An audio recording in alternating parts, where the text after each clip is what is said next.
নমস্কার, প্রতিদিনের মতন আজকে আরেকটু ব্লগ শেয়ার করবো। সকালবেলা ঘুম থেকে উঠেই দেখি বাইরে তো অনেক রোদ উঠে গেছে, আর আমার তো স্নান টান করে সব কিছু শেষ করে পূজা টুজা দিয়ে নিলাম। আর কী করবো, চা নাস্তাও খেয়ে নিলাম।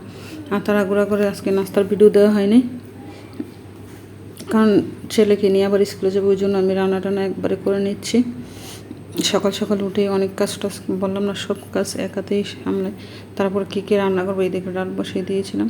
আর এদিকে ভর্তা আর বেগুন আজকে শুটকির ভর্তা বানাবো। কালকে আপনাদের বাইকে বললাম যে বাসায় শুটকি খাই না, অনেক দিন যাবত শুটকি নিয়ে আইসো।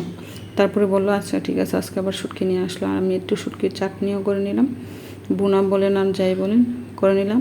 আর লইট্টা শুটকি দিয়ে আলু বেগুন দিয়ে একটু তরকারি রান্না করলে খেতে অনেক ভালো হয়। অনেক দিন পর আবার শুটকি তরকারি রান্না করলাম, তো আজকে দুইটাই শুটকি রান্না করলাম। এই দেখেন লইট্টা শুটকি, এগুলো আমি একটু গরম পানি দিয়ে ভিজিয়ে রেখেছিলাম। আর ওই থেকে আমি এখন কিন্তু ভর্তাটা বানিয়ে নিলাম, আর এখন তরকারিটা বসিয়ে দেবো। আমি কিন্তু তাড়াগুড়া করছি, কীভাবে তো ভিডিও করছি আমি নিজেও জানি না, মানে এত তাড়াগুড়া করে ভিডিও করছি। আর ওইদিকে রসুন পেঁয়াজ বেটে নিলাম, শুটকি তরকারিতে তো আর জিরা দিই না, ওই জন্য রসুন পেঁয়াজ দিয়ে দিলাম পেস্ট করে বাটে, শিলপাটা বেটে নিয়েছিলাম। আর একটু হলুদের গুঁড়ি একটু মরিচ দিয়ে দিলাম, কারণ শুটকির তরকারি শুটকি জাতীয় খাবার কিন্তু একটু জাল জাল করে খেলতে অনেক ভালো লাগে। আর কার কার কাছে শুটকি তরকারি খেতে ভালো লাগে একটু কমেন্ট করে বললেন তো। মাঝে মধ্যে শুটকি গেলে কিন্তু অনেক ভালো লাগে। আর অনেক দিন যাবতে মাছ খাওয়া হচ্ছে, তাই আমি বললাম আজকে আর মাছ রান্না করবো না, তো ওই জন্য আজকে শুটকি রান্না করলাম। তো আর ওইদিকে বেগুন আলু দিয়ে একটু শুটকি তরকারি রান্না করলাম। আর আমাদের বাসায় একটু বেগুন তরকারি একটু বেশি পছন্দ করে, সবাই একটু বেগুন তরকারি খেতে চাই আর কি। তো চিন্তা ভাবনা করলাম যে বেগুন দিয়ে কী রান্না করা যায়। তো বেগুন আলু দিয়ে একটু আলুগুলো আমি একটু লম্বা লম্বা করে পাতলা করে কেটে নিয়েছি, বেগুনগুলো চিকন করে পাতলা করে কেটে নিয়েছি যেন একসাথে মিশে যায়। আমি আর একবারেই শুটকি মশলা ভালো করে কষিয়ে কেটে রাখা বেগুন আলু একসাথে দিয়ে দিলাম, একটু ভালো করে তরকারিটা কষিয়ে নিলাম। তারপরে পরিমাণ মতো একটু গরম পানি দিয়ে দিলাম, যেহেতু তাড়াতাড়ি আর সব তরকারিতে আমি একটু গরম পানি ইউজ করি।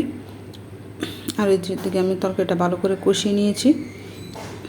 আর এরকম কিন্তু শুটকি তরকারি রান্না করলে খেতে অনেক ভালো লাগে। আর কালকে আবার ধনিয়া পাতা নিয়ে আসছিলো, তো ধনিয়া পাতা দিন শুটকি মিলে ধনিয়া পাতা দিলে খেতে অনেক ভালো লাগবে। তো ওই জন্য শুটকি তরকারি মধ্যে একটু ধনিয়া পাতা দিয়ে দিলাম, দিয়ে তরকারিটা নামিয়ে নিলাম। আর ওইদিকে ডালটাও রয়েছে, ডালটা এখন নামিয়ে নেব। আর ওইদিকে আরেকদিকে ভাত বসিয়ে দিলাম। আর তাড়াহুড়া করছে কিন্তু আজকে রান্নাগুলো, কারণ ছেলেকে নিয়ে স্কুলে যাবো, আবার আসতে আবার কিছুটা আমার লেট হয়ে যাবে। একবারে ছেলেকে নিয়ে আসবো, যেহেতু পরীক্ষা 2 ঘন্টা, ওই জন্য ওইদিকে বসে থেকে তারপরে ছেলেকে একবারে বাসায় নিয়ে আসি, কারণ 2 ঘন্টার জন্য আসা যাওয়া করতে আবার 1 ঘন্টা দেখে চলে যায়। তো এই জন্য বসে থেকে ছেলেকে নিয়ে আসি বাসায়।